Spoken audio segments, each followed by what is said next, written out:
आज की इस वीडियो में हम समझेंगे कि पब्लिक स्टैटिक वॉइड मेन क्या होता है और हम इसका यूज क्यों करते हैं। तो सबसे पहले हम देखते हैं, यहाँ पे मैंने एक पब्लिक क्लास बनाई है जिसका नाम है कार। उसके अंदर हमारा ये डिफॉल्ट कोड लिख के आता है public static void main string args. तो इसका क्या मतलब है, सबसे पहले हम समझते हैं पब्लिक। पब्लिक क्या होता है, अगर मैं इसको अब सिंपल भाषा में समझाऊं तो मान लीजिए ये एक दरवाजा है जो सबके लिए खुला है। अगर इसको कंप्यूटर की भाषा में समझने की कोशिश करते हैं तो ये बताता है कि कंप्यूटर की मशीन सब जगह से इस कोड को देख सकती है और इसे यूज भी कर सकती है। मतलब मान लीजिए हम एक गेम बना रहे हैं, उस गेम में हमको स्कोर दिखाने हैं प्लेयर्स के। ठीक है, तो अब स्कोर दिखाने के लिए हम स्पेसिफिक कोड लिखेंगे कहीं जाके। मान लीजिए ये एक बटन है स्कोर का, तो मान लीजिए 1 बटन है स्कोर का, हम इसको दबाते हैं तो स्कोर दिखता है। तो हम इसके अंदर स्कोर का सारा कोड लिख देंगे कि हमको स्कोर दिखे। और अगर हम उसके सामने पब्लिक लगा देंगे तो हम इसको किसी और फाइल में भी यूज कर सकते हैं।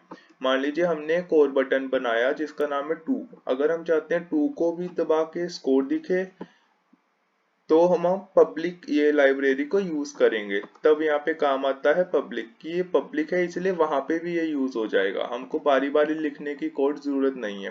पर अगर हम चाहते हैं ये सिर्फ वन बटन दबाते ही सिर्फ कॉल हो तो हम इसको प्राइवेट कर देंगे। हम चाहते हैं कि ये बस एक ही बार दिखे और कहीं ना दिखे, तो हमें पब्लिक अगर नहीं लिखेंगे तो ये प्राइवेट हो जाएगा। ये सिर्फ इसी कोड तक ही सीमित है, इसीलिए हम पब्लिक कर देते हैं। अब हम समझते हैं स्टैटिक का मतलब क्या है। स्टैटिक होता है, मान लीजिए एक दरवाजा है और हमको इसको खोलने के लिए कोई भी चीज नहीं चाहिए, ये डायरेक्टली हम इसको खोल सकते हैं। और अगर हम कंप्यूटर की भाषा में समझें, कंप्यूटर को मान लीजिए स्पेशल की या ऑब्जेक्ट की जरूरत नहीं है। कंप्यूटर को डायरेक्ट इंस्ट्रक्शन मिलता है कि कहाँ से शुरू करना है। इसका मतलब स्टैटिक का मतलब ये है। अगर हम इसको गेम के पर्सपेक्टिव में समझें, मान लीजिए दो प्लेयर हैं, प्लेयर 1 और प्लेयर 2। प्लेयर 1 का स्कोर है 10, प्लेयर 2 का स्कोर है 20। अब हमको है कि हमको सबको एक ही स्कोर दिखाना है। मान लीजिए हमको 5 दिखाना है सबको, तो हम वहां पे स्टैटिक का प्रयोग करेंगे कि हम सबको 5 दिखाएं। स्टैटिक का अगर हम इंग्लिश मतलब भी समझे तो स्टिल, एक ही। तो वहां पे हम स्टैटिक शब्द का प्रयोग करेंगे। अगर हमको मान लीजिए अलग अलग दिखाना होता तो हमको वहां पे डिफरेंट ऑब्जेक्ट बनाने पड़ते हर एक प्लेयर के लिए, तो उसके अंदर हर एक का हमको स्कोर लिखना पड़ता। पर अगर हमने स्टैटिक का प्रयोग कर दिया है तो वो स्टिल हो जाएगा, एक ही स्कोर सब में आ जाएगा। और अगर हम वॉइड को समझें, वॉइड का मतलब इसको भी हम पहले दरवाजे के संदर्भ में समझने का प्रयास करते हैं। मान लीजिए एक दरवाजा है, वो कुछ नहीं रिटर्न करेगा, बस खुलेगा और आप चाहे उससे अंदर आए चाहे बाहर आए। ऐसे ही कंप्यूटर को ये मेथड कोई भी आउटपुट या रिजल्ट नहीं देगा, बस प्रोग्राम को शुरू कर देगा। अगर हम इसको गेम के पर्सपेक्टिव में समझें, मान लीजिए एक स्कोर का बटन ही लेके चलते हैं हम। अगर हम उसको दबाते हैं तो हमको है कि वो दबाने से कोई भी आउटपुट या वैल्यू बाहर ना आए, नो आउटपुट रिटर्न करे वो, तब ये यूज किया जाता है। इसकी ये आपको आगे और समझ आएगा जब हम मेन समझ लेंगे। अब हम चलते हैं मेन मेथड पे। मेन मेथड क्या है, मान लीजिए ये फिर से एक दरवाजा आ गया है और मेन उस दरवाजे का नाम है।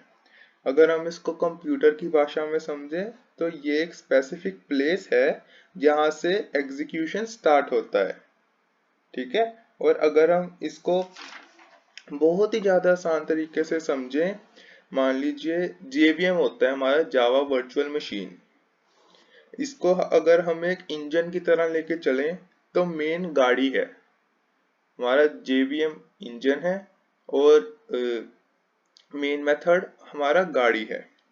तो ये गाड़ी है और जेवीएम मशीन इंजन है उसका।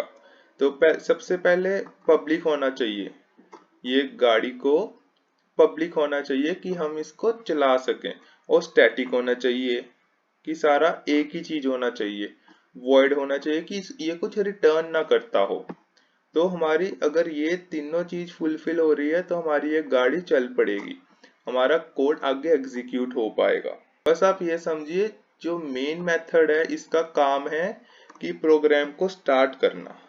अगर मेन मेथड नहीं लिखेंगे तो प्रोग्राम स्टार्ट नहीं होगा। अगर अब मैं मेन मेथड हटा दूं तो ये एरर वैसे ही देने लग जाएगा, पर अगर हम मेन मेथड लिख दें फिर ये एरर नहीं शो करेगा, ये डायरेक्टली रन होने लग जाएगा।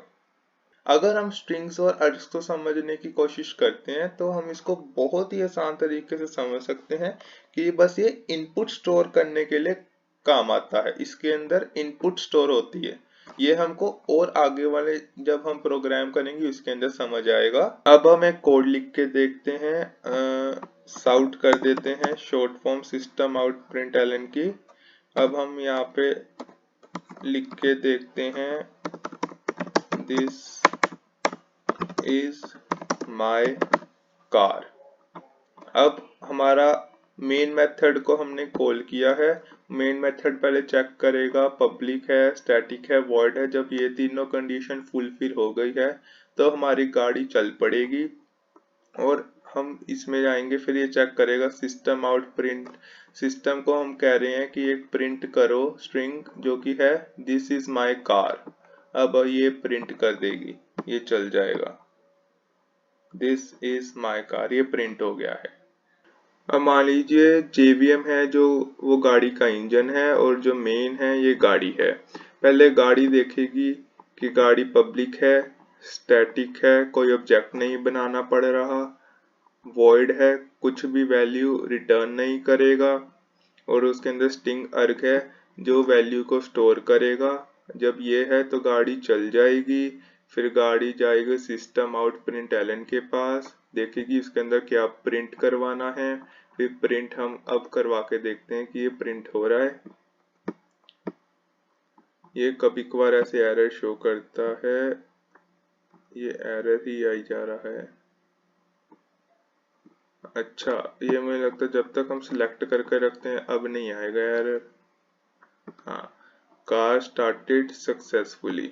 ये अगर हम इसको मान लीजिए किसी चीज को सिलेक्ट करके चलाते हैं तो ये एरर शो करता है, ये पता नहीं क्यों है ऐसे। अब अगर मैं इसको हटा दूं, सिलेक्ट ना करूं किसी भी चीज को, तो ये सक्सेसफुली रन करेगा। ये देखिए कार स्टार्टेड सक्सेसफुली। तो मतलब ठीक है, मुझे आशा है कि आपको समझ आया होगा। मुझे इस टॉपिक को सीखने में लगभग 5-6 घंटे लगे थे। पहले मैंने रिसर्च करी, फिर मैंने इसको एक एक चीज को अच्छी तरह समझा। अगर आपको नहीं समझ आता तो चिंता की कोई बात नहीं है, इसको आराम आराम से आप आगे की वीडियो में देखिएगा, आपको समझ आ जाएगा। और आज की वीडियो को अगर नहीं समझ आ रहा 2-3 बार देखिए, आपको जरूर समझ आएगा।